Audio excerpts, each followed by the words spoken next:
আজকের গণতন্ত্রের অতন্ত্র প্রহরী যার জন্ম না হলে আজকে 267 বছর পর নবাব সিরাজউদ্দৌলার পতনের পরে আজকে 2025-এ এসে আমরা যে প্রকৃত স্বাধীনতা অর্জন করার লক্ষ্যে এগিয়ে যাচ্ছি, আমাদের সেই আপসহীন দেশনেত্রী বেগম খালেদা জিয়া আজকে হাসপাতালে আইসিইউতে ভর্তি। আজকে আমরা বক্তৃতা দেওয়ার জন্য আমরা দাঁড়াই নাই, আজকে আমরা দাঁড়িয়েছি আমাদের সেই মাতৃতুল্য নেত্রীর সুস্থতা কামনায় দোয়া মাহফিল করার জন্য।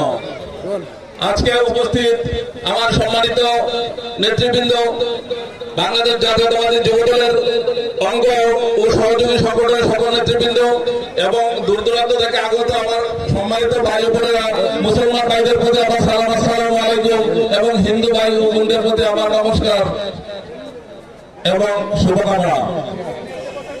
সংগ্রামী সাথী বন্ধুগণ,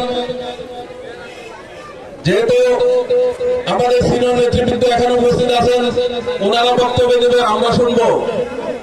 সেই জন্য আমি আমার বক্তব্য দীর্ঘায়িত না করে আমি এখানে শেষ করলাম। বাংলাদেশ জিন্দাবাদ, বাংলাদেশ জাতীয়তাবাদী দল জিন্দাবাদ।